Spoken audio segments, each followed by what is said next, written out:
omanye ennaku zino kyaka nange ntandise okwagala ennyo violence njagala nnyo statement eyo egamba engatto ziba zikutuuse zambale omanye omuntu ayinza okujja n'akola statement ng'erijja eno naye gwe kisinza okukwatako ennyo that means gw'omu ku kyo kati engatto obeera olina ozambala gulo yana statement yakoze Gulo naye baana battu baamubuukidde to the extent okubeera nga addamu okukola video endala abakakase mu kyabadde ayogera yabadde akiminninga amakulu mu kyo engatto muzambale kyokka ate ye Spice Dana yeeyongedde okulumya Jenkins nanti ali mu kukiringa ne Mula we luno simanyi oba lunaggwa Mudra naye final amazina clarifying ku nsonga ya Viano okubeera nga agenze na clarifying oba nakimaking an official mbuwini wa mami yamaze dde okubeera nga amusayininga mu management ye nkwaniza nnyo wano ku SMX Media nange mu SMX wano tubane updates buli lunaku buli ssaawa story wejjira wetugikolera esinga okubeera ekikulu nti story zaffe zikombatinga nzibeera nga ziwewuka ddatawo aleme kubeera nga agenda mu nyika kusaba subscribing on ngene ku notification bell tojja kubeera nga missing updates nadda nga zino tutandikirewa katutandikira Spice Dana. Spice Dana, by the way, Spice Dana kalabika bulungi Hajjat naye simanyi lwaki. Spice Dana ng'omuntu kanti making it clear. Ye ng'omuntu alaga mulokole si musiraamu. However much nga yali musiraamu naye yalina mukwaya hajala. Naye omubuuza eddiini ye kati mboba Spice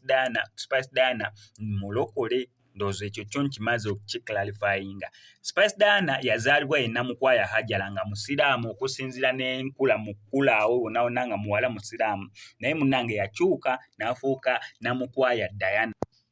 Well, in reference to a video that actually went viral when nabadde njogerera ku bavubuka aba gym ne ngamba abasinga babeera bambala bulungi nga balina emibiri naye nga tebalina ssente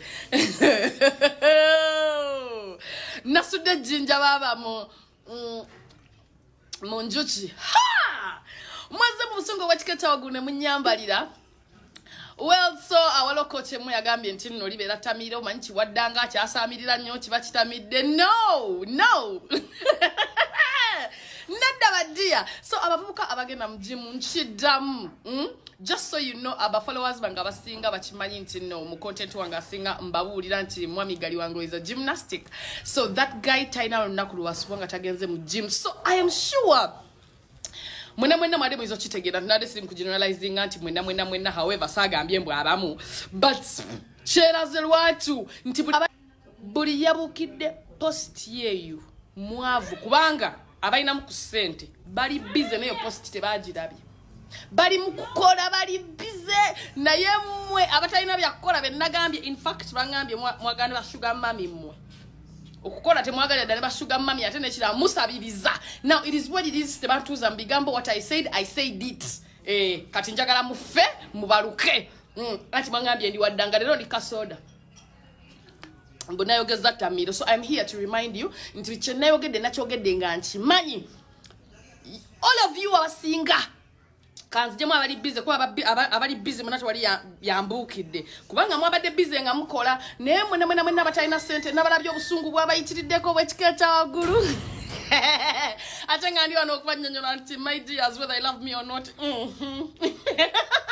waliwo yangambye gwe simanya tatawo simu simanya tatawo talina ssente simanya nawe mama wo talina wololo